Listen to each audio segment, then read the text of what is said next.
ਸਾਰਿਆਂ ਨੂੰ ਸਤਿ ਸ਼੍ਰੀ ਅਕਾਲ। ਸਵਾਗਤ ਹੈ ਤੁਹਾਡਾ ਸੰਦੀਪ ਸਿੰਘ ਕਲਾਸਿਸ ਦੇ ਵਿੱਚ। ਅੱਜ ਦੀ ਇਸ ਵੀਡੀਓ ਦੇ ਵਿੱਚ ਆਪਾਂ ਸਾਇੰਸ ਦਾ ਲੈਕਚਰ ਨੰਬਰ 6 ਲੈ ਕੇ ਆਏ ਹਾਂ। ਇਸ ਦੇ ਵਿੱਚ ਆਪਾਂ ਇਲੈਕਟ੍ਰੀਸਿਟੀ ਐਂਡ ਸਰਕਟਸ ਦੇ ਬਾਰੇ ਗੱਲ ਕਰਾਂਗੇ। ਬੇਸਿਕ ਔਰ ਜੋ ਕਈ ਵਾਰ ਪ੍ਰੀਵੀਅਸ ਈਅਰ ਕੁਐਸਚਨ ਪੁੱਛੇ ਜਾਂਦੇ ਨੇ ਆਪਾਂ ਉਹ ਡਿਸਕਸ ਕਰਾਂਗੇ ਇਸ ਵੀਡੀਓ ਦੇ ਵਿੱਚ। ਸੋ ਸ਼ੁਰੂ ਕਰਨ ਤੋਂ ਪਹਿਲਾਂ ਜੋ ਵੀ ਇਸ ਚੈਨਲ 'ਤੇ ਨਵੇਂ ਆਏ ਨੇ ਉਹ ਚੈਨਲ ਨੂੰ ਸਬਸਕ੍ਰਾਈਬ, ਲਾਈਕ ਔਰ ਸ਼ੇਅਰ ਜ਼ਰੂਰ ਕਰਿਓ। ਬੈਲ ਆਈਕਨ ਵੀ ਜ਼ਰੂਰ ਪ੍ਰੈਸ ਕਰਿਓ ਤਾਂ ਕਿ ਆਉਣ ਵਾਲੀਆਂ ਵੀਡੀਓਜ਼ ਜਿਹੜੀ ਜਾਣਕਾਰੀ ਹੈ ਤੁਹਾਨੂੰ ਸਭ ਤੋਂ ਪਹਿਲਾਂ ਮਿਲ ਸਕੇ। ਸੋ ਆਪਾਂ ਹੁਣ ਵੀਡੀਓ ਦੀ ਸ਼ੁਰੂਆਤ ਕਰਦੇ ਹਾਂ। ਅਗਰ ਜਿਸ ਨੂੰ ਵੀ ਵੀਡੀਓ ਵਧੀਆ ਲੱਗੇ ਤਾਂ ਉਹ ਲਾਈਕ ਜ਼ਰੂਰ ਕਰਿਓ। ਕਈ ਵਾਰ ਕਾਫੀ ਜਣੇ ਵੀਡੀਓਜ਼ ਦੇਖ ਲੈਂਦੇ ਨੇ ਪਰ ਉਹ ਲਾਈਕ ਨਹੀਂ ਕਰਦੇ, ਤਾਂ ਲਾਈਕ ਤੁਸੀਂ ਜਿਹੜਾ ਜ਼ਰੂਰ ਕਰੋ ਅਗਰ ਤੁਹਾਨੂੰ ਵੀਡੀਓ ਵਧੀਆ ਲੱਗੀ। ਸੋ ਆਪਾਂ ਹੁਣ ਵੀਡੀਓ ਦੀ ਸ਼ੁਰੂਆਤ ਕਰਦੇ ਹਾਂ। ਦੇਖੋ ਇਹਦੇ ਵਿੱਚ ਆਪਾਂ ਸਾਰੇ ਇੰਪੋਰਟੈਂਟ ਜਿਹੜੇ ਪੁਆਇੰਟਸ ਆਪਾਂ ਸਾਰੇ ਉਹ ਡਿਸਕਸ ਕਰਾਂਗੇ, ਠੀਕ ਹੈ। ਸੋ ਦੇਖੋ ਇਹਦੇ ਵਿੱਚ ਜਿਹੜਾ ਸਭ ਤੋਂ ਪਹਿਲਾ ਪੁਆਇੰਟ ਆ ਉਹ ਆ ਕਿ ਜਿਹੜਾ ਇਲੈਕਟ੍ਰਿਕ ਸੈੱਲ ਕੀ ਹੁੰਦਾ ਆ, ਦੇਖੋ ਠੀਕ ਹੈ ਜੀ। ਸੋ ਜਿਹੜਾ ਦੇਖੋ ਇਲੈਕਟ੍ਰਿਕ ਸੈੱਲ ਆ, electric cell is a source of electricity. Electric cell ਕੀ ਆ? ਸੋਰਸ ਆਫ ਇੱਕ ਇਲੈਕਟ੍ਰੀਸਿਟੀ ਆ, ਠੀਕ ਹੈ। An electric cell produces electricity from chemicals stored inside it, ਠੀਕ ਹੈ। ਕੈਮੀਕਲ ਇਲੈਕਟ੍ਰੀਕਲ ਸੈੱਲ ਹੁੰਦਾ ਆ ਜਿਹਦੇ ਵਿੱਚ ਕੁਝ ਕੈਮੀਕਲਸ ਸਟੋਰਡ ਹੁੰਦੇ ਆ, ਠੀਕ ਹੈ। ਤਾਂ ਉਹਨਾਂ ਦੀ ਮਦਦ ਨਾਲ ਹੀ ਜਿਹੜੀ ਹੈ ਇਲੈਕਟ੍ਰੀਸਿਟੀ ਪ੍ਰੋਡਿਊਸ ਹੁੰਦੀ ਹੈ, ਠੀਕ ਹੈ। When the chemicals in the electric cell are used up, ਜਦੋਂ ਉਹ ਖਤਮ ਹੋ ਜਾਂਦਾ, ਪੂਰੀ ਤਰ੍ਹਾਂ ਯੂਜ਼ ਹੋ ਜਾਂਦਾ, ਦਾ electric cell stops producing electricity. ਉਦੋਂ ਉਹ ਇਲੈਕਟ੍ਰੀਸਿਟੀ ਜਿਹੜਾ ਪ੍ਰੋਡਿਊਸ ਕਰਨਾ ਉਹ ਬੰਦ ਕਰ ਦਿੰਦਾ, ਠੀਕ ਹੈ। The electric cell then has to be replaced when, ਜਦੋਂ ਇੱਕ ਵਾਰ ਖਤਮ ਹੋ ਜਾਵੇ ਤਾਂ ਸਾਨੂੰ ਕੀ ਕਰਨਾ ਪੈਣਾ? ਰਿਪਲੇਸ ਕਰਨਾ ਪੈਣਾ ਉਹਦੀ ਜਗ੍ਹਾ ਦੂਸਰਾ ਸੈੱਲ ਜਿਹੜਾ ਆ ਉਹ ਲੈ ਕੇ, ਠੀਕ ਹੈ। ਸੋ ਅੱਗੇ ਪੁਆਇੰਟ ਆ ਕਿ ਇਲੈਕਟ੍ਰਿਕ ਸੈੱਲ ਹੈਵ ਟੂ ਟਰਮੀਨਲਸ ਹੁੰਦੇ ਨੇ ਉਹਦੇ ਨੇ, ਠੀਕ ਹੈ। ਆਪਾਂ ਇੱਦਾਂ ਕਹਿ ਸਕਦੇ ਹਾਂ ਕਿ ਦੋ ਕੋਨੇ ਹੁੰਦੇ ਨੇ, ਇੱਕ ਹੁੰਦਾ ਪੋਜ਼ੀਟਿਵ ਟਰਮੀਨਲ ਔਰ ਇੱਕ ਹੁੰਦਾ ਨੈਗੇਟਿਵ ਟਰਮੀਨਲ, ਠੀਕ ਹੈ। ਜਿਵੇਂ ਕਿ ਇਹਦੇ ਵਿੱਚ ਆਪਾਂ ਰਫਲੀ ਜਾਂ ਮੈਂ ਤੁਹਾਨੂੰ ਕਰ ਦੱਸਾਂ ਤਾਂ ਮੰਨ ਲਓ ਆਹ ਇੱਕ ਸੈੱਲ ਹੈ ਸਾਡੇ ਕੋਲ ਸਿਲੈਂਡਰੀਕਲ ਸ਼ੇਪ ਦੇ ਵਿੱਚ, ਠੀਕ ਹੈ। ਕਹਿੰਦਾ the metal cap in the positive terminal of the electric. Metal cap ਤੁਸੀਂ ਦੇਖਿਆ ਹੋਊਗਾ ਜਿਹੜਾ ਸੈੱਲ ਆਪਾਂ ਪਾਉਂਦੇ ਹਾਂ ਕਈ ਵਾਰ ਟਾਰਚ ਦੇ ਵਿੱਚ ਜਾਂ ਜਿਹੜੇ ਦੂਸਰੇ, ਤਾਂ ਸੈੱਲ ਦੇ ਇੱਕ ਪਾਸੇ ਇੱਕ ਇੱਦਾਂ ਮੈਟਲ ਦਾ ਇੱਕ ਕੈਪ ਹੁੰਦਾ ਆ, ਦੂਸਰੇ ਪਾਸੇ ਜਿਹੜੀ ਹੈ ਬਿਲਕੁਲ ਗੋਲ ਡਿਸਕ ਹੁੰਦੀ ਹੈ, ਠੀਕ ਹੈ। ਅਤੇ ਜਿਹੜਾ ਮੈਟਲ ਕੈਪ ਆ, ਕੈਪ ਵਾਲਾ ਹਿੱਸਾ ਆ, ਉੱਥੇ ਕਿਹੜਾ ਚਾਰਜ ਹੁੰਦਾ ਜੀ? ਪੋਜ਼ੀਟਿਵ ਚਾਰਜ, ਠੀਕ ਹੈ। ਪੋਜ਼ੀਟਿਵ ਟਰਮੀਨਲ ਨੂੰ ਕਹਿੰਦੇ ਆ ਅਤੇ metal disc in the is the negative, ਦੂਸਰੀ ਕੀ ਹੁੰਦੀ ਆ ਉਹ ਨੈਗੇਟਿਵ, ਠੀਕ ਹੈ। ਉਸ ਤੋਂ ਬਾਅਦ ਇੱਕ ਪੁੱਛ ਲੈਂਦੇ ਕਿ ਫਿਲਾਮੈਂਟ ਕੀ ਹੁੰਦਾ? The thin wire that gives off light is called the filament of the bulb. ਤੁਸੀਂ ਬਲਬ ਦੇਖਿਆ ਹੋਊਗਾ, ਠੀਕ ਹੈ। ਬਲਬ ਦੇ ਵਿੱਚ ਇੱਕ ਇੱਥੇ ਕਿੱਦਾਂ ਕਰਕੇ ਕੋਈ ਫਿਲਾਮੈਂਟ ਜਿਹਾ ਹੁੰਦਾ ਆ, ਠੀਕ ਹੈ, ਜੋ ਕਿ ਜਦੋਂ ਇਲੈਕਟ੍ਰੀਸਿਟੀ ਉਹਦੇ ਵਿੱਚੋਂ ਪਾਸ ਕਰਦੀ ਆ ਉਹ ਗਲੋ ਕਰਦੀ ਆ, ਠੀਕ ਹੈ। ਤਾਂ ਉਹਨੂੰ ਹੀ ਕੀ ਕਹਿੰਦੇ ਆਪਾਂ? ਫਿਲਾਮੈਂਟ, ਠੀਕ ਹੈ। ਸੋ ਉਸ ਤੋਂ ਬਾਅਦ ਆ ਜਾਂਦਾ ਜੀ ਇਲੈਕਟ੍ਰਿਕ ਸਰਕਿਟ। ਇਲੈਕਟ੍ਰਿਕ ਸਰਕਿਟ ਕੀ ਹੁੰਦਾ ਆ? ਇਲੈਕਟ੍ਰਿਕ ਸਰਕਿਟ ਦੇਖੋ ਕੀ ਹੁੰਦਾ ਆ, ਕਹਿੰਦਾ the two terminals of the electric cell were connected to two terminals of the bulb. ਮੰਨ ਲਓ ਇੱਕ ਪਾਸੇ ਇੱਕ ਬਲਬ ਆ, ਠੀਕ ਹੈ, ਅਤੇ ਦੂਜੇ ਪਾਸੇ ਸੈੱਲ ਆ ਉਹ, ਠੀਕ ਹੈ। ਤਾਂ ਉਹਦੇ ਦੋਨੋਂ ਟਰਮੀਨਲਸ ਜਿਹੜੀਆਂ ਆ ਬਲਬ ਦੇ ਦੋਨੋਂ ਟਰਮੀਨਲਸ ਦੇ ਨਾਲ ਕਨੈਕਟਿਡ ਹੋਣੀ ਹੈ, ਠੀਕ ਹੈ। Such an arrangement is example of electric circuit, ਠੀਕ ਹੈ। ਇਹੀ ਜਿਹੜਾ ਐਗਜ਼ਾਮਪਲ ਆ ਇਲੈਕਟ੍ਰਿਕ ਸਰਕਿਟ ਦੀ, ਠੀਕ ਹੈ। ਮੰਨ ਲਓ ਸਾਡੇ ਕੋਲ ਦੇਖੋ ਆਹ ਇੱਕ ਸੈੱਲ ਆ, ਠੀਕ ਹੈ। ਇਹਨੇ ਦੋ ਟਰਮੀਨਲਸ ਆ, ਪੋਜ਼ੀਟਿਵ ਨੈਗੇਟਿਵ, ਠੀਕ ਹੈ। ਔਰ ਮੰਨ ਲਓ ਇੱਥੇ ਕੋਈ ਬਲਬ ਆ ਸਾਡੇ ਕੋਲ, ਠੀਕ ਹੈ। ਤਾਂ ਇਹਦੀ ਇੱਕ ਟਰਮੀਨਲ ਇੱਥੇ ਬਲਬ ਦੇ ਨਾਲ ਅਟੈਚ ਹੋਵੇਗੀ, ਇੱਧਰੋਂ ਇਹਦੀ ਇੱਕ ਟਰਮੀਨਲ ਇੱਧਰ ਦੂਜੇ ਬਲਬ ਦੇ ਦੂਸਰੇ ਟਰਮੀਨਲ ਨਾਲ ਅਟੈਚ ਹੋਵੇਗੀ, ਠੀਕ ਹੈ। ਇੱਥੇ ਕਿਤੇ ਆਪਾਂ ਮੰਨ ਸਕਦੇ ਹਾਂ ਕਿ ਇੱਥੇ ਆਪਾਂ ਕਹਿ ਸਕਦੇ ਹਾਂ ਕਿ ਬੈਟਰੀ ਹੋਵੇਗੀ, ਠੀਕ ਹੈ। ਇੱਥੇ ਕੋਈ ਸਵਿਚ ਹੋਵੇਗਾ, ਠੀਕ ਹੈ। ਤਾਂ ਇਹ ਪ੍ਰੋਪਰ ਇੱਕ ਜਿਹੜਾ ਹੈ ਇਹ ਕੀ ਹੋ ਜਾਂਦਾ? ਇਲੈਕਟ੍ਰਿਕ ਸਰਕਿਟ, ਠੀਕ ਹੈ। Electric circuit provide complete path for electricity to pass. Electric circuit ਕੀ ਕਰਦਾ? ਇੱਕ ਪ੍ਰੋਪਰ ਪਾਥ ਬਣਾਉਂਦਾ ਹੈ ਇਲੈਕਟ੍ਰੀਸਿਟੀ ਲਈ ਤਾਂ ਕਿ ਉਹ ਈਜ਼ੀਲੀ ਜਿਹੜੀ ਹੈ ਫਲੋ ਕਰ ਸਕੇ between the two terminals of the electric cell, ਠੀਕ ਹੈ। The bulb glows only when the circuit flows. ਜਿਹੜਾ ਬਲਬ ਉਹਦੀ ਗਲੋ ਕਰੇਗਾ ਜਦੋਂ ਜਿਹੜਾ ਆ ਕਰੰਟ ਜਿਹੜਾ ਆ ਸਰਕਿਟ ਦੇ ਵਿੱਚ ਘੁੰਮ ਰਿਹਾ ਹੋਊਗਾ, ਠੀਕ ਹੈ। ਤਾਂ ਉਹ ਕਿਵੇਂ ਹੁੰਦਾ ਜਿਵੇਂ ਆਪਾਂ ਅੱਗੇ ਗੱਲ ਕਰਾਂਗੇ, ਠੀਕ ਹੈ। ਅੱਗੇ ਆਉਂਦੇ ਇਲੈਕਟ੍ਰਿਕ ਫਿਊਜ਼। ਦੇਖੋ ਇੱਥੋਂ ਲਾਸਟ ਈਅਰ ਕੁਐਸਚਨ ਪੁੱਛਿਆ ਸੀ, ਠੀਕ ਹੈ, ਲਾਸਟ ਈਅਰ ਵੀ, ਔਰ ਜਿਹੜਾ 12 ਤਰੀਕ ਨੂੰ ਜਿਹੜਾ ਪੇਪਰ ਹੋਇਆ ਸੀਗਾ, ਠੀਕ ਹੈ, ਉਹਦੇ ਵਿੱਚ ਵੀ ਜਿਹੜਾ ਇਹ ਕੁਐਸਚਨ ਪੁੱਛਿਆ ਗਿਆ ਸੀਗਾ ਕਿ ਇਹਦੇ ਵਿੱਚੋਂ ਫਿਊਜ਼ ਦੇ ਵਿੱਚੋਂ, ਹੈ ਨਾ, ਤੁਹਾਨੂੰ ਯਾਦ ਹੋਵੇਗਾ। ਦੇਖੋ ਇਹਦੇ ਵਿੱਚ ਕੀ ਹੈ, ਫਿਊਜ਼ ਕੀ ਹੁੰਦਾ, ਕਹਿੰਦਾ electrical fuse is a low melting point copper or other metal wire that breaks due to the heat caused by over voltage or high voltage to avoid circuit। ਦੇਖੋ ਸਾਡੇ ਸਾਰੇ ਘਰਾਂ ਦੇ ਵਿੱਚ ਜਿਵੇਂ ਤੁਸੀਂ ਦੇਖਿਆ ਹਰੇਕ ਰੂਮ ਦੇ ਵਿੱਚ ਜਿਹੜਾ ਇਲੈਕਟ੍ਰਿਕ ਫਿਊਜ਼ ਲੱਗਿਆ ਹੁੰਦਾ। ਉਹ ਕੀ ਹੁੰਦਾ ਕਿ ਜਦੋਂ ਵੋਲਟੇਜ ਕਈ ਵਾਰ ਘੱਟ ਵੱਧ ਅਚਾਨਕ ਕਈ ਵਾਰ ਵੱਧ ਜਾਂਦੀ ਆ, ਠੀਕ ਹੈ, ਤਾਂ ਅਗਰ ਫਿਊਜ਼ ਨਾ ਲੱਗਾ ਹੋਵੇ ਤਾਂ ਜਿਹੜਾ ਆ ਕਾਫੀ ਨੁਕਸਾਨ ਹੋ ਜਾਂਦਾ ਹੈ ਨਾ। ਮਤਲਬ ਜਿਹੜੇ ਸਰਕਿਟ ਹੈ ਕਈ ਵਾਰ ਉਹਨਾਂ ਨੂੰ ਕਰੰਟ ਜਦੋਂ ਵੱਧ ਜਾਂਦਾ ਤਾਂ ਉਹਦੇ ਵਿੱਚ ਕਈ ਵਾਰ ਸ਼ਾਰਟ ਸਰਕਿਟ ਹੋ ਜਾਂਦਾ, ਠੀਕ ਹੈ। ਤਾਂ ਫਿਊਜ਼ ਕੀ ਕਰਦਾ ਆ, ਫਿਊਜ਼ ਉਹ ਸ਼ਾਰਟ ਸਰਕਿਟ ਨੂੰ ਕੀ ਕਰਦਾ ਆ, ਉਹਨੂੰ ਫੇਲ ਕਰ ਦਿੰਦਾ ਹੈ, ਠੀਕ ਹੈ। ਮਤਲਬ ਜ਼ਿਆਦਾ ਨੁਕਸਾਨ ਹੋਣ ਤੋਂ ਫਿਊਜ਼ ਬਚਾ ਦਿੰਦਾ ਸਾਨੂੰ, ਠੀਕ ਹੈ। ਸੋ ਫੰਕਸ਼ਨ ਆ ਕੁਛ ਫਿਊਜ਼ ਦੇ, ਕੀ ਫੰਕਸ਼ਨ ਆ, ਪਹਿਲਾਂ ਦੇਖੋ ਫੰਕਸ਼ਨ ਕੀ ਆ ਕਿ act as barrier between the both the human body and the electric circuit. ਇਹ ਹਿਊਮਨ ਬੋਡੀ ਔਰ ਇਲੈਕਟ੍ਰਿਕ ਸਰਕਿਟ ਦੇ ਵਿੱਚ ਜਿਹੜਾ ਇੱਕ ਬੈਰੀਅਰ ਬ੍ਰਿਜ ਦਾ ਕੰਮ ਕਰਦਾ, ਠੀਕ ਹੈ। System inhibit system failure due to defective operation of the circuit. Fuse avoid short circuit. ਦੇਖੋ ਆਹ ਇੰਪੋਰਟੈਂਟ ਪੁਆਇੰਟ ਆ ਕਿ ਫਿਊਜ਼ ਕੀ ਕਰਦਾ ਆ, ਅਵੋਇਡ ਕਰ ਦਿੰਦਾ ਆ ਸ਼ਾਰਟ ਸਰਕਿਟਸ ਨੂੰ, ਠੀਕ ਹੈ। ਬਲੈਕ ਆਊਟ ਐਂਡ ਓਵਰਲੋਡਿੰਗ, ਠੀਕ ਹੈ, ਸਾਨੂੰ ਓਵਰਲੋਡਿੰਗ ਦਾ ਪਤਾ ਲੱਗ ਜਾਂਦਾ ਆ ਕਿਉਂਕਿ ਕਈ ਵਾਰ ਇੱਦਾਂ ਹੁੰਦਾ ਹੈ ਕਿ ਕੋਈ ਸਵਿਚ ਲੱਗਾ ਹੁੰਦਾ ਆ, ਠੀਕ ਹੈ, ਔਰ ਜਦੋਂ ਹਾਈ ਵੋਲਟੇਜ ਆਉਂਦੀ ਹੈ ਜਾਂ ਕੁਛ ਇੱਦਾਂ ਹੁੰਦੀ ਹੈ ਤਾਂ ਉਹ ਸਵਿਚ ਆਪਣੇ ਆਪ ਨੀਚੇ ਗਿਰ ਜਾਂਦਾ। ਤੁਸੀਂ ਤੁਹਾਡੇ ਘਰਾਂ ਦੇ ਵਿੱਚ ਹੋਏ ਤਾਂ ਤੁਸੀਂ ਰਿਲੇਟ ਜਿਹੜਾ ਹੈ ਕਰ ਸਕਦੇ ਆ, ਠੀਕ ਹੈ।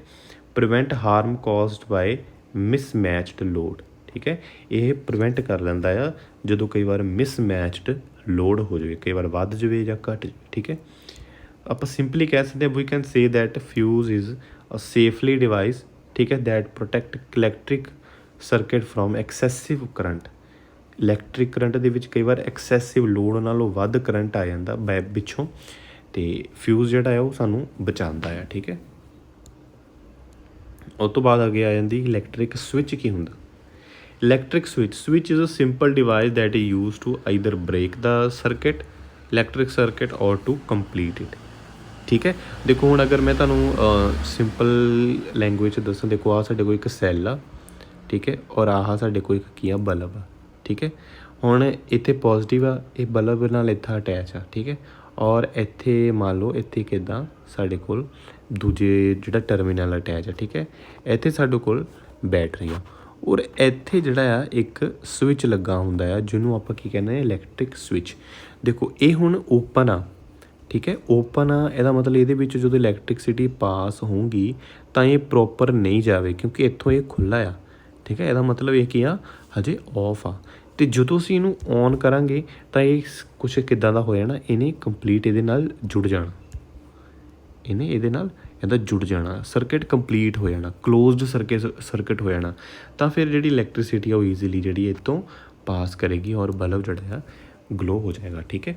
ਸੋ ਇਲੈਕਟ੍ਰਿਕ ਸਵਿਚ ਦਾ ਇਹ ਕੰਮ ਹੁੰਦਾ ਕਿ ਇਹ ਇਲੈਕਟ੍ਰਿਕ ਸਰਕਿਟ ਨੂੰ ਬ੍ਰੇਕ ਕਰ ਦਿੰਦਾ ਜਾਂ ਉਹਨੂੰ ਕੰਪਲੀਟ ਕਰ ਦਿੰਦਾ, ਠੀਕ ਹੈ। ਸੋ ਆਪਾਂ ਅੱਗੇ ਜਾਵਾਂਗੇ। Material that allow electricity current two pass through them easily. ਕੁਛ ਇੱਦਾਂ ਦੇ ਮਟੀਰੀਅਲ ਨੇ ਜਿਹਦੇ ਵਿੱਚੋਂ ਇਲੈਕਟ੍ਰੀਸਿਟੀ ਈਜ਼ਲੀ ਪਾਸ ਹੋ ਜਾਂਦੀ ਹੈ, ਉਹ ਕੀ ਹੁੰਦੇ ਨੇ, ਕੰਡਕਟਰ। ਕੀ ਹੁੰਦੇ ਨੇ ਜੀ, ਉਹ ਕੰਡਕਟਰ। ਅਤੇ ਕੁਛ ਮਟੀਰੀਅਲਸ ਇੱਦਾਂ ਨੇ ਕਿ ਜਿਨ੍ਹਾਂ ਤੋਂ ਇਲੈਕਟ੍ਰੀਸਿਟੀ ਪਾਸ ਨਹੀਂ ਹੁੰਦੀ, ਉਹ ਹੁੰਦੇ ਨੇ ਇੰਸੂਲੇਟਰ। ਇੰਸੂਲੇਟਰ ਦੇ ਵਿੱਚ ਆਪਾਂ ਵੁੱਡ ਨੂੰ ਆਪਾਂ ਕਹਿ ਦਿੰਦੇ ਹਾਂ। ਆਪਾਂ ਦੇਖਿਆ ਹੋਵੇਗਾ ਕਈ ਵਾਰ ਅਗਰ ਕਿਸੇ ਨੂੰ ਕਰੰਟ ਹੋਵੇ, ਅਗਰ ਕੋਈ ਬਿਜਲੀ ਦੇ ਖੰਭੇ ਦੇ ਨਾਲ ਚਿੰਬੜ ਜਾਵੇ ਤਾਂ ਆਪਾਂ ਹਮੇਸ਼ਾ ਲੱਕੜ ਦੇ ਨਾਲ ਮਦਦ ਦੇ ਨਾਲ ਆਪਾਂ ਉਸ ਨੂੰ ਛਡਾਉਂਦੇ ਹਾਂ, ਠੀਕ ਹੈ। ਸੋ ਇਹਦੇ ਵਿੱਚ ਆਇਰਨ ਜਾਂ ਕੋਈ ਹੋਰ ਜਿਹੜੇ ਕਾਪਰ ਜਿਹੜੇ ਆ, ਇਹ ਸਾਰੇ ਕੀ ਆ, ਇਹ ਕੰਡਕਟਰਸ ਆ, ਠੀਕ ਹੈ। ਅਗਲਾ ਪੁਆਇੰਟ ਆ ਵੈਨ ਟੂ ਔਰ ਮੋਰ ਸੈਲਸ ਆਰ ਜੁਆਇੰਟ ਟੂਗੈਦਰ। ਜਦੋਂ ਇੱਕ ਤੋਂ ਵੱਧ ਸੈੱਲ ਇਕੱਠੇ ਜੁੜ ਜਾਣ ਤਾਂ ਉਹ ਕੀ ਬਣਦੀ ਆ, ਬੈਟਰੀ, ਠੀਕ ਹੈ। ਹੁਣ ਦੇਖੋ difference between cell and battery. Cell and battery 'ਚ ਕੀ ਫ਼ਰਕ ਆ, ਦੇਖੋ ਮੇਜਰ ਫ਼ਰਕ ਆ, ਕਹਿੰਦੇ cell has only one plate as a positive and only one plate, ਠੀਕ ਹੈ, has a negative, while a battery ਵਿਚ is a combination of cell in series and can have many plates. Cell ਦੇ ਵਿੱਚ ਕੋਈ single plate ਹੁੰਦੀ ਆ ਔਰ ਜਿਹੜਾ ਬੈਟਰੀ ਆ ਇਹਦੇ ਵਿੱਚ ਕੰਬੀਨੇਸ਼ਨ ਆਫ ਸੈੱਲਸ ਹੁੰਦੇ ਨੇ ਇਨ ਸੀਰੀਜ਼, ਠੀਕ ਹੈ। ਅਗਲਾ ਪੁਆਇੰਟ ਆ ਵੀ ਯੂਜ਼ ਇਲੈਕਟ੍ਰਿਕ ਸੈੱਲ ਇਨ ਐਨ ਆਰਮ ਕਲੌਕ। ਠੀਕ ਹੈ, ਇਲੈਕਟ੍ਰਿਕ ਸੈੱਲ ਜਿਹੜੇ ਹੁੰਦੇ ਨੇ ਛੋਟੇ, ਅਤੇ ਆਪਾਂ ਉਹਨਾਂ ਨੂੰ ਕਿੱਥੇ ਯੂਜ਼ ਕਰਦੇ ਹਾਂ, ਅਲਾਰਮ ਕਲੌਕ ਦੇ ਵਿੱਚ, wrist watch, transistor, camera, torch et cetera. ਠੀਕ ਹੈ, ਅਗਲਾ ਪੁਆਇੰਟ ਆ ਕਹਿੰਦੇ ਕਿ two cells can be joined in two ways. ਹੁਣ ਦੇਖੋ ਕਹਿੰਦੇ ਆ ਕਿ ਦੋ ਜਾਂ ਦੋ ਤੋਂ ਵੱਧ ਜਿਹੜੇ ਸੈੱਲ ਆ ਉਹ ਦੋ ਤਰੀਕਿਆਂ ਦੇ ਨਾਲ ਜਿਹੜਾ ਆ ਉਹ ਜੁੜ ਸਕਦੇ ਆ। ਇੱਕ ਹੈਗਾ ਐਜ਼ ਅ ਸੀਰੀਜ਼ ਔਰ ਇੱਕ ਹੈਗਾ ਐਜ਼ ਅ ਪੈਰਲਰ। ਠੀਕ ਹੈ, ਹੁਣ ਆਪਾਂ ਦੋਨਾਂ ਬਾਰੇ ਗੱਲ ਕਰਾਂਗੇ। ਆਪਾਂ ਪਹਿਲਾਂ ਗੱਲ ਕਰਾਂਗੇ ਕਿੱਦਾਂ ਕਿ ਇਨ ਸੀਰੀਜ਼, ਜਦੋਂ ਸੈੱਲ ਜਿਹੜੇ ਆ ਸੀਰੀਜ਼ ਦੇ ਵਿੱਚ ਇੱਕ ਅੱਧੇ ਨਾਲ ਜੁੜੇ ਹੋਣ। ਇੱਥੇ ਤੁਸੀਂ ਜਿਹੜੀ ਆ ਪਹਿਲੀ, ਮੈਨੂੰ ਇੱਕ ਨਾਮ ਦੇ ਦੇਵਾਂ A ਔਰ B। ਇਹ ਜਿਹੜੀ ਐਗਜ਼ਾਮਪਲ ਆ ਉਹ ਸੀਰੀਜ਼ ਦੀ ਆ। ਇਹਦੇ ਵਿੱਚ ਕੀ ਹੁੰਦਾ ਕਿ ਇੱਕ ਜਾਂ ਇੱਕ ਤੋਂ ਵੱਧ ਸੈੱਲ ਐਜ਼ ਸੀਰੀਜ਼ ਦੇ ਵਿੱਚ ਇੱਕ ਦੂਜੇ ਦੇ ਨਾਲ ਜੁੜੇ ਹੁੰਦੇ, ਜਿਹਦੇ ਵਿੱਚ ਕੀ ਹੁੰਦਾ ਆ ਕਿ positive terminal of one cell is joined to negative terminal of other. ਹੁਣ ਦੇਖੋ ਇੱਧਰ ਵਿੱਚ ਦੋ ਸੈੱਲ ਆਪਸ ਜੁੜੇ ਆ, ਇਹਦਾ ਜਿਹੜਾ ਪੋਜ਼ੀਟਿਵ ਹਿੱਸਾ ਆ, ਠੀਕ ਹੈ, ਕਿਹਦੇ ਨਾਲ ਜੁੜਿਆ ਹੁੰਦਾ ਆ, ਨੈਗੇਟਿਵ ਦੇ ਨਾਲ ਇਹਦਾ ਜੁੜਿਆ ਆ। ਠੀਕ ਹੈ, ਸੋ ਇਹ ਅਰੇਂਜਮੈਂਟ ਨੂੰ ਆਪਾਂ ਕੀ ਕਹਿ ਦਿੰਦੇ ਹਾਂ, ਸੀਰੀਜ਼। ਦੂਜੇ ਪਾਸੇ ਕੀ ਹੁੰਦਾ ਆ ਕਿ ਪੈਰਲਰ। ਹੁਣ ਇਹਦੇ ਵਿੱਚ ਦੇਖੋ ਇਹ ਸੀਰੀਜ਼ ਦੇ ਵਿੱਚ ਆ, ਇਹ ਇੱਕ ਦੂਜੇ ਦੇ ਪੈਰਲਰ ਖੜੇ ਆ। ਇਹਦੇ ਵਿੱਚ ਕੀ ਹੁੰਦਾ ਕਿ when positive terminal of a cell is joined to positive terminal. ਠੀਕ ਹੈ, ਇਹਦੇ ਵਿੱਚ ਕੀ ਹੁੰਦਾ, ਪੋਜ਼ੀਟਿਵ ਜਿਹੜਾ ਪੋਜ਼ੀਟਿਵ ਦੇ ਨਾਲ ਜੁੜਿਆ ਹੁੰਦਾ ਆ। ਠੀਕ ਹੈ, terminal to negative terminal of other cell. ਠੀਕ ਹੈ, positive of a cell is joined to positive terminal and negative terminal to negative. ਠੀਕ ਹੈ, ਇਹਨੂੰ ਆਪਾਂ ਕੀ ਕਹਿ ਦਿੰਦੇ ਹਾਂ, ਇਹ ਆ ਜਾਂਦਾ ਜੀ ਪੈਰਲਰ ਦੇ ਵਿੱਚ। ਠੀਕ ਹੈ, ਸੋ ਇਹਨੂੰ ਆਪਾਂ ਕੀ ਕਹਿ ਦਿੰਦੇ ਆ, ਪੈਰਲਰ ਸੀਰੀਜ਼। ਇਹਦੀ ਐਗਜ਼ਾਮਪਲ ਜਿਹੜੀ ਫਿਗਰ ਨੰਬਰ B ਜਿਹੜੀ ਆ ਉਹ ਇਹਦੀ ਐਗਜ਼ਾਮਪਲ ਆ। ਠੀਕ ਹੈ, ਉਸ ਤੋਂ ਬਾਅਦ ਆ ਜਾਂਦਾ ਜੀ ਡਰਾਈ ਸੈੱਲ ਕੀ ਹੁੰਦੇ ਆ। Dry cell is a type of electric battery commonly used for portable electrical devices, ਜਿਹਨੂੰ ਆਸਾਨੀ ਦੇ ਨਾਲ ਅਸੀਂ ਇੱਕ ਜਗ੍ਹਾ ਤੋਂ ਦੂਜੀ ਜਗ੍ਹਾ 'ਤੇ ਲੈ ਸਕਦੇ ਹਾਂ, ਕੈਰੀ ਕਰ ਸਕਦੇ ਹਾਂ। ਠੀਕ ਹੈ, ਸੈੱਲ ਬੈਟਰੀਜ਼ ਵਿਚ ਹੈਵ ਅ ਲਿਕੁਇਡ ਇਲੈਕਟ੍ਰੋਲਾਈਟ। ਠੀਕ ਹੈ, ਜਿਵੇਂ ਕਿ ਜਿਹੜੀਆਂ ਬੈਟਰੀਜ਼ ਹੁੰਦੀਆਂ ਨੇ ਆਪਣੇ ਘਰਾਂ ਦੇ ਵਿੱਚ, ਉਹਨਾਂ ਦੇ ਵਿੱਚ ਲਿਕੁਇਡ ਹੁੰਦਾ ਇਲੈਕਟ੍ਰੋਲਾਈਟ। ਪਰ ਜਿਹੜੇ ਡਰਾਈ ਸੈੱਲ ਹੁੰਦੇ ਆ ਉਹਨਾਂ ਦੇ ਵਿੱਚ ਕੀ ਹੁੰਦਾ ਆ ਕਿ ਪੇਸਟ ਦੀ ਫੋਰਮ ਦੇ ਵਿੱਚ ਹੁੰਦਾ, ਡਰਾਈ ਫੋਰਮ ਦੇ ਵਿੱਚ ਜਿਹੜਾ ਆ ਇਹਦੇ ਵਿੱਚ ਜਿਹੜਾ ਅੰਦਰ ਮਟੀਰੀਅਲ ਉਹ ਹੁੰਦਾ ਆ। ਠੀਕ ਹੈ, ਇਲੈਕਟ੍ਰੋਲਾਈਟ ਦਸ ਲੈਸ ਟੂ ਲੀਕੇਜ। ਇਹਦੇ ਵਿੱਚ ਲੀਕੇਜ ਦੀ ਜਿਹੜੀ ਹੈ, ਮਤਲਬ ਜਿਹੜਾ ਇਹ ਬੈਟਰੀ ਹੁੰਦੀ ਹੈ ਇਹ 'ਚ ਲਿਕੁਇਡ ਹੁੰਦਾ, ਉਹ ਕਈ ਵਾਰ ਲੀਕੇਜ ਕਰ ਜਾਂਦੀ ਆ। ਪਰ ਜਿਹੜੇ ਡਰਾਈ ਸੈੱਲ ਉਹਦੇ ਵਿੱਚ ਲੀਕੇਜ ਦੀ ਸੰਭਾਵਨਾ ਕਾਫੀ ਘੱਟ ਜਾਂਦੀ ਹੈ, ਜੋ ਕਿ ਕਲੌਕ, ਰਿਮੋਟ ਕੰਟਰੋਲ ਐਂਡ ਕੈਲਕੂਲੇਟਰਸ ਦੇ ਵਿੱਚ ਯੂਜ਼ ਹੁੰਦਾ ਹੈ। ਠੀਕ ਹੈ, ਹੁਣ ਐਡਵਾਂਟੇਜ ਕੀ ਹੈ ਡਰਾਈ ਸੈੱਲ ਦੀ, they are light in weight and small in size. Characteristics ਕਈ ਵਾਰ ਪੁੱਛ ਲੈਂਦੇ ਆ। They can be transported from one place to another easily, there is no fear of leakage. Leakage ਦਾ ਡਰ ਆਪਾਂ ਨੂੰ ਨਹੀਂ ਹੁੰਦਾ। 16ਵਾਂ ਪੁਆਇੰਟ ਆ ਕਿ ਡਾਇਰੈਕਸ਼ਨ ਆਫ ਕਰੰਟ। ਕਰੰਟ ਦੀ ਡਾਇਰੈਕਸ਼ਨ ਕੀ ਹੈ, ਦੇਖੋ ਕਰੰਟ ਜਿਹੜਾ ਆ ਹਮੇਸ਼ਾ ਇਜ਼ ਟੇਕਨ ਫਰੋਮ ਦਾ, ਜਿਹੜਾ ਕਰੰਟ ਆ ਹਮੇਸ਼ਾ ਪੋਜ਼ੀਟਿਵ ਟੂ ਨੈਗੇਟਿਵ ਜਾਂਦਾ ਆ। ਇਹ ਤਾਂ ਯਾਦ ਰੱਖ ਲਓ ਤੁਸੀਂ, ਹੈ ਨਾ, ਮਤਲਬ ਇਹਨੂੰ ਤਾਂ ਇਹ ਕਦੀ ਭੁੱਲਣਾ ਨਹੀਂ ਚਾਹੀਦਾ ਆਪਾਂ ਨੂੰ। ਕਈ ਵਾਰ ਬੇਸਿਕ ਕੁਐਸਚਨ ਪੁੱਛ ਲੈਂਦੇ ਆ ਉਹ ਕਿ ਡਾਇਰੈਕਸ਼ਨ ਕੀ ਹੁੰਦੀ ਹੈ ਕਰੰਟ ਦੀ। ਤਾਂ ਇਲੈਕਟ੍ਰਿਕ ਸਰਕਿਟ ਦੇ ਵਿੱਚ ਜਿਹੜੀ ਕਰੰਟ ਦੀ ਡਾਇਰੈਕਸ਼ਨ ਆ ਉਹ ਕੀ ਹੁੰਦੀ ਆ, from positive terminal to negative. ਠੀਕ ਹੈ, P to N, positive to negative. ਠੀਕ ਹੈ, ਸੋ ਇਸ ਤੋਂ ਅੱਗੇ ਇੱਕ ਲਾਸਟ ਦੇ ਵਿੱਚ ਇੱਕ ਮੈਚ ਐਂਡ ਕਾਲਮ ਦਾ ਇੱਕ ਹੈ, ਤਾਂ ਤੁਸੀਂ ਇਹਦਾ ਸਕਰੀਨਸ਼ਾਟ ਵੀ ਜਿਹੜਾ ਲੈ ਸਕਦੇ ਆ। ਇਹਦੇ ਵਿੱਚ ਸਿੱਧਾ ਆਪਾਂ ਆਨਸਰ ਹੀ ਨੇ ਜਿਹੜੇ ਆਮੋ ਸਾਹਮਣੇ ਨੇ। ਠੀਕ ਹੈ, ਸੈੱਲ ਦੇਖੋ ਇੱਕ ਨਾਲੇ ਰਿਵਾਈਜ਼ ਹੋ ਜਾਊਗਾ। ਸੈੱਲ ਦੇਖੋ, ਸੈੱਲ ਕੀ ਹੁੰਦਾ ਆ, ਡਿਵਾਈਸ ਵਿਚ ਪ੍ਰੋਡਿਊਸਿਸ ਇਲੈਕਟ੍ਰੀਸਿਟੀ, ਬਿਲਕੁਲ ਸਹੀ ਆ। ਬੈਟਰੀ ਕੀ ਹੁੰਦੀ ਆ, ਅ ਕੰਬੀਨੇਸ਼ਨ ਆਫ ਸੈੱਲ, ਜਿਵੇਂ ਆਪਾਂ ਹੁਣੇ ਪੜ੍ਹਿਆ ਕਿ ਸੀਰੀਜ਼ ਦੇ ਵਿੱਚ ਹੁੰਦੇ ਨੇ ਬੈਟਰੀ ਦੇ ਵਿੱਚ ਇੱਕ ਤੋਂ ਵੱਧ ਸੈੱਲ। ਕੰਡਕਟਰ ਕੀ ਹੁੰਦਾ ਕਿ ਜਿਹਦੇ ਵਿੱਚ ਇਲੈਕਟ੍ਰੀਸਿਟੀ ਈਜ਼ਲੀ ਪਾਸ ਹੋ ਜਾਵੇ। ਇਨਸੂਲੇਟਰ ਜਿਹਦੇ ਵਿੱਚ ਇਲੈਕਟ੍ਰੀਸਿਟੀ ਈਜ਼ਲੀ ਪਾਸ ਨਾ ਹੋਵੇ। ਐਗਜ਼ਾਮਪਲ ਕੀ ਦੱਸੀ ਸੀ ਮੈਂ, ਵੁੱਡ, ਔਰ ਕੰਡਕਟਰ ਦੀ ਕੀ ਦੱਸੀ ਸੀ, ਕਾਪਰ।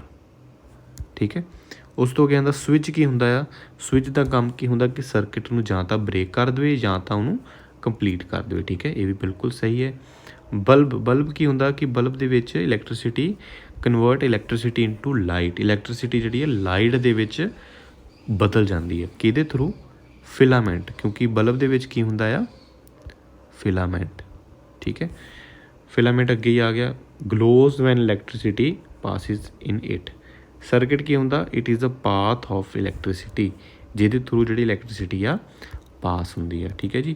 ਸੋ ਅੱਜ ਦੀ ਵੀਡੀਓ ਦੇ ਵਿੱਚ ਇੰਨਾ ਹੀ। ਆਪਾਂ ਇਹਦੇ ਵਿੱਚ ਇਲੈਕਟ੍ਰੀਸਿਟੀ ਤੇ ਐਂਡ ਸਰਕਿਟਸ ਦੇ ਬਾਰੇ ਗੱਲ ਕੀਤੀ ਆ। ਇਹਦੇ ਵਿੱਚੋਂ ਪ੍ਰੀਵੀਅਸ ਈਅਰ ਦੇ ਵਿੱਚ ਕੁਐਸਚਨ ਜਿਹੜੇ ਪੁੱਛੇ ਗਏ ਸੀ, ਔਰ ਜਿਹੜਾ ਲਾਸਟ 12 ਨੂੰ ਪੇਪਰ ਹੋਇਆ ਉਹਦੇ ਵਿੱਚ ਵੀ ਇਹਦੇ ਵਿੱਚੋਂ ਕੁਐਸਚਨ ਜਿਹੜੇ ਹੈ ਪੁੱਛੇ ਗਏ ਸੀ। ਅਤੇ ਉਮੀਦ ਤੁਸੀਂ ਵੀਡੀਓ ਦੇ ਅਖੀਰ ਤੱਕ ਜਿਹੜੇ ਬਣੇ ਰਹੇ ਹੋਣਗੇ। ਇਹ 6ਵਾਂ ਲੈਕਚਰ ਸੀ। ਬਾਕੀ 5 ਜਿਹੜੇ ਲੈਕਚਰ ਵੀ ਆ ਉਹ ਤੁਸੀਂ ਦੇਖ ਸਕਦੇ ਆ ਚੈਨਲ ਦੇ ਵਿੱਚ ਜਾ ਕੇ। ਪਲੇਲਿਸਟ ਸੈਕਸ਼ਨ ਦੇ ਵਿੱਚ ਤੁਸੀਂ ਸਾਇੰਸ ਲੈਕਚਰ ਦੀ ਜਿਹੜੇ ਸੀਰੀਜ਼ ਆ ਇਹ ਤੁਸੀਂ ਸਾਰੇ ਇਹਦੇ ਨਾਲ ਪਹਿਲੇ 1 ਤੋਂ ਲੈ ਕੇ 5 ਲੈਕਚਰ ਆ ਦੇਖ ਸਕਦੇ ਆ ਤੁਸੀਂ। ਅਤੇ ਉਮੀਦ ਹੈ ਤੁਹਾਨੂੰ ਵੀਡੀਓ ਵਧੀਆ ਲੱਗੀ ਹੋਏਗੀ। ਲਾਈਕ ਜ਼ਰੂਰ ਕਰ ਦਿਓ, ਸ਼ੇਅਰ ਜ਼ਰੂਰ ਕਰਿਓ, ਅਤੇ ਵੀਡੀਓ ਦੇ ਅਖੀਰ ਤੱਕ ਬਣੇ ਰਹਿਣ ਲਈ ਤੁਹਾਡੇ ਸਾਰਿਆਂ ਦਾ ਧੰਨਵਾਦ। ਸਤਿ ਸ਼੍ਰੀ ਅਕਾਲ।